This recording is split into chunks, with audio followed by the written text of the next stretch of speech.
السلام علیکم دوستو، اردو ہر چینل میں خوش آمدید دوستو۔ ایک نئی ویڈیو کے ساتھ آپ کی خدمت میں حاضر ہوں۔ کافی بھائیوں نے کمنٹس کی اور کافی بھائیوں نے کال بھی مجھے کی اور واٹس ایپ پر میسج بھی آ رہے ہیں کہ ہمارا ابشر کا جو پاسورڈ ہے وہ ریسیٹ نہیں ہو رہا، تو اس کا کیا مسئلہ ہے۔ تو دوستو یہاں پر میں آپ کو بتاتا چلوں کہ جو کہ میں نے پہلے ویڈیو بنائی تھی کہ ہم کیسے ابشر کا یا MOI کا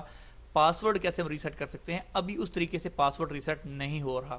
ابھی یہ پتہ نہیں ہے کہ انہوں نے خود جان بوجھ کے بند کر دیا ہے یا کہ ان کے سرور میں مسئلہ آ رہا ہے یا کہ ان کے ڈیٹا بیس میں یا کہ ان کی ویب سائٹ میں پرابلم ہے۔ آپ کو پتہ ہے کہ جب ہم MOE کی ویب سائٹ یا ابشر کی ویب سائٹ پر جاتے ہیں، جانے کے بعد یہاں پر اقامہ نمبر، موبائل نمبر دے کے اور امیج کوڈ دینے کے بعد آگے جاتے ہیں، وہاں پر جب وہ کہتا ہے کہ آپ اپنا پاسپورٹ کا نمبر سلیکٹ کریں اور پاسپورٹ کا نمبر سلیکٹ کرتے ہیں، تو جب آپ اس پر اپنا پاسپورٹ نمبر دیتے ہیں تو وہ انویلڈ بتاتا ہے اور وہاں پر ریڈ ایرر آ جاتا ہے کہ آپ نے جو انٹری ڈالی ہے وہ غلط ہے۔ اس کا مسئلہ یہ ہے کہ اس کی ویب سائٹ میں، ان کی ویب سائٹ میں جو ہے وہ مسئلہ ہے، لہٰذا اب آپ نے پاسورڈ کیسے ریسیٹ کرنا ہے، اس کا طریقہ کار کچھ یوں ہے کہ آپ کو جانا پڑے گا ابشر کی مشین پر۔ جو ابشر کی مشین ہوتی ہیں جو پانڈا میں مل جائیں گی، جوازات میں مل جائیں گی، بڑے بڑے مال جو ہیں ان میں وہاں پر آپ کو بھی وہ مل جاتی ہے،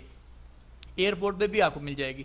تو اس مشین پر جانے کے بعد آپ نے وہاں سے جا کے اپنا جو اکاؤنٹ ہے وہ ریسیٹ کرنا ہے، اپنا پاسورڈ جو ہے ریسیٹ کرنا ہے۔ فی الحال یہاں پر آن لائن جو ہے کافی عرصہ، تقریباً 2 ہفتے ہو چلے ہیں، یہاں سے ریسیٹ نہیں ہو رہا، لہٰذا آپ ابشر مشین سے جا کے اپنا پاسورڈ ریسیٹ کر سکتے ہیں۔ تو دوستو یہ تھی ہمارے آج کی ویڈیو کو لائک اور شیئر کرنا نہیں بھولے گا۔ انشاءاللہ ملتے ہیں جلد نیکسٹ ویڈیو کے ساتھ، تب تک کے لیے اللہ حافظ۔